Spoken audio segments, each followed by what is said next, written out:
Hello, everyone. Thanks for joining us. I'm Chris Thomas. We start tonight with breaking news. Eric Swalwell has announced he's resigning from Congress. It comes after 4 women accused him of sexual misconduct, and that includes allegations of sexual assault, according to CNN and the San Francisco Chronicle. Swalwell denies the allegations, but he suspended his campaign for governor over the weekend, and just hours ago, he announced he's resigning from Congress. ABC 10's State Matters political reporter Jenny Huh is here now with more on this breaking news. Jenny. Chris, well, the implications of Swalwell's resignation are massive, and they spark questions of a potential special election in California to fill that vacancy. Like you said, the resignation comes just a day after Swalwell suspended his campaign for governor amid those sexual assault allegations.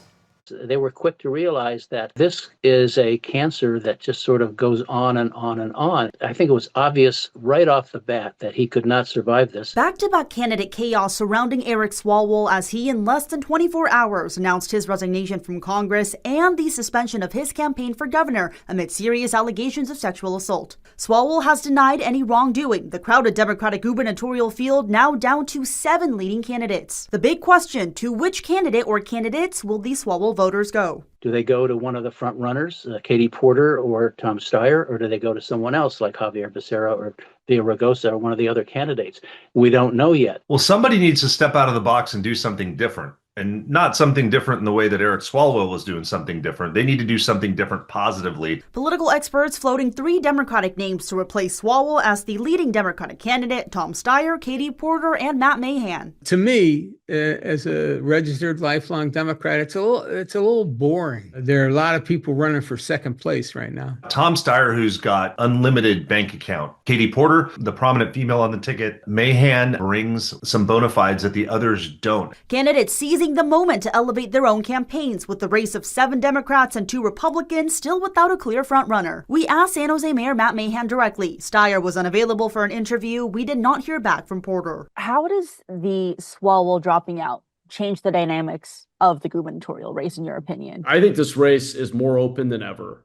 I jumped in just 2 months ago because I didn't see anyone in this field. Your late entry, is this your chance to make up for that? Well, Jenny, I'm working 24/7. The lack of Democratic consolidation highlighted even more as rumors of former Vice President Kamala Harris running as a write-in candidate surfaced. Harris had already declined to run. When asked about the potential, her campaign provided an indirect no. I think she'd be a shoo-in. That kind of campaign is extraordinarily difficult, if not almost impossible to do on a statewide level. On the Republican side, the party also failed to endorse either Steve Hilton or Chad Bianco ahead of the primary. The lack of consolidation in the Republican Party is actually good for the party in that there's a potential for both Republican candidates to make it to the runoff. Because I think a Republican's going to occupy the number 1 slot, and then you're going to have a Democrat in the number 2 slot.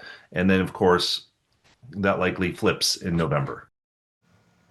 Again, the big question now for Democrats is, where do those Swalwell voters go to? Voters will need to pay special attention as Swalwell's name remains on the June primary ballot. Political experts also note they're hearing and seeing more of former California Attorney General and U.S. Health and Human Services Secretary Javier Becerra, and that he could be that dark horse candidate. Chris. Okay, Jenny, we thank you.